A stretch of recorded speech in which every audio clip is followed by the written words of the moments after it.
exactement. Et permettez-moi aussi d'adresser mes condoléances à son grand frère Edmond Koto.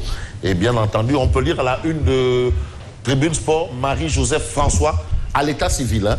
Marie-Joseph François Koto, rappelé à Dieu, à jamais dans nos cœurs. Vous avez la réaction de Macky Sall. Et je rappelle, Macky Sall, c'était un fervent supporter de Joseph Koto. Il le lui a affirmé à plusieurs reprises.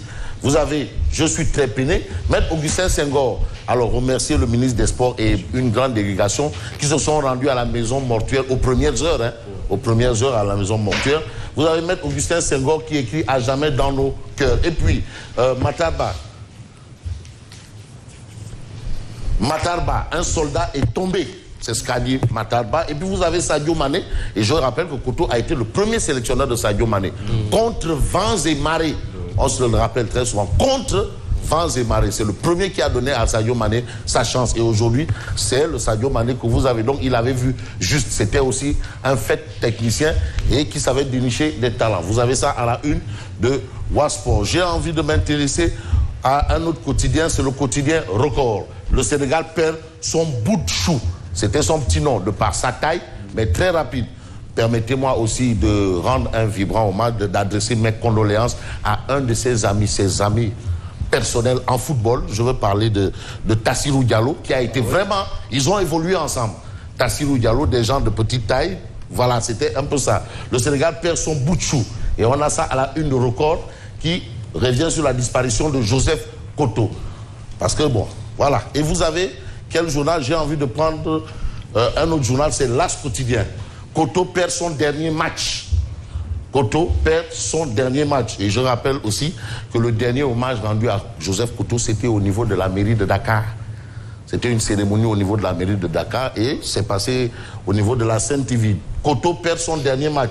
C'est sur le chemin du retour après avoir déposé le président du Casa Sport qu'il a fait le malaise. Vous voyez que la mort est là. C'est pour cela, restons les pieds sur terre. Alors, on va rester sur terre pour parler de toute autre chose, pour parler de politique. Aujourd'hui, pour rassembler la caution, l'As quotidien nous dit Gumsebop fait une quête. Gumsebop fait une quête pour rassembler la caution. Apparemment, c'est la nouvelle mode ou la nouvelle tendance. Et vous avez une tribune qui évoque la question. À cette question, on peut dire élection locale. Les militants de Gumsebop payent leur caution. Il s'agit de 13 773 000 francs CFA récoltés. Donc, Gumsebop a fait une quête et finalement, la quête est là. Bon, on va parler de l'information qui a un peu bougé les lignes ou taraudé les esprits, à savoir un peu la levée de l'immunité parlementaire de deux députés cités dans une affaire de trafic de faux, de trafic de passeports. Diplomatique, pas de faux, trafic de passeport diplomatique. Et aujourd'hui, on a la réaction de Moustapha Niasse, annoncé mort. Bon, bref, Moustapha Niasse, les assurances de Moustapha Niasse sur l'affaire des passeports diplomatiques, la levée de l'immunité parlementaire de nos collègues sera traitée. Donc, il n'y a plus de débat là-dessus. C'est clair, c'est net, c'est concis. On peut s'intéresser à quel journal?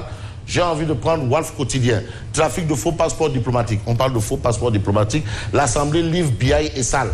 Alors finalement, le débat, c'est plus que Moustapha Niasse est mort.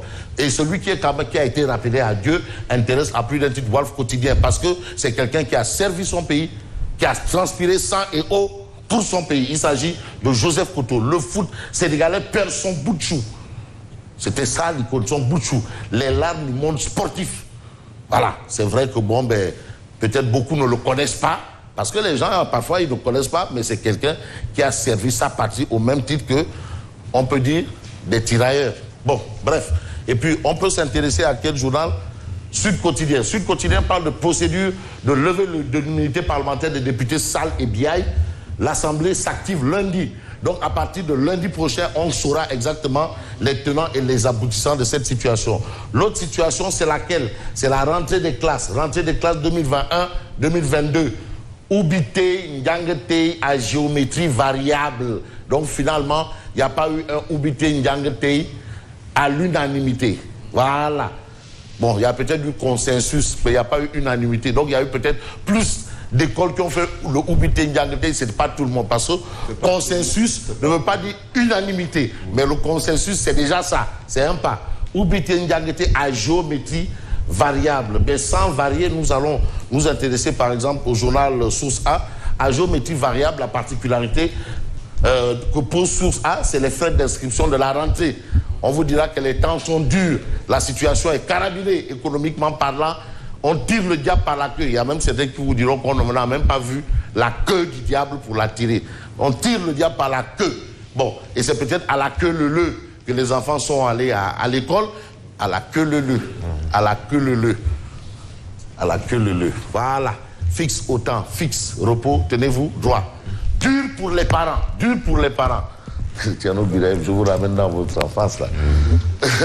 Les mains sur la table. Frais d'inscription pour la rentrée, dur pour les parents. Mais on vous dit que du côté de Mao, dans une école, 2 élèves au niveau du CM de Mao Camp ont été interdits d'accès à l'école pour défaut de paiement.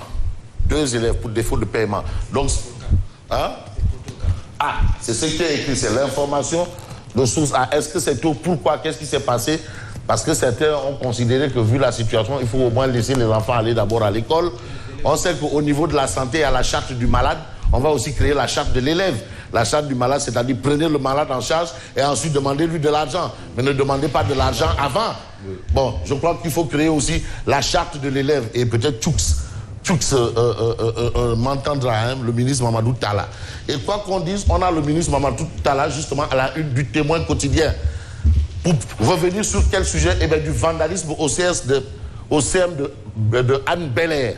On se souvient de cet épisode malheureuse, parce que vraiment, pour cette jeunesse-là qui sera l'avenir de demain, ce n'est pas une belle jeunesse.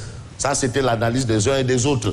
Bon, loin de nous, le rôle de juger qui que ce soit, parce que seul Dieu est le seul juge. Et puis, vandalisme au CM Abdelé, Mamadou Talla pardonne et avertit.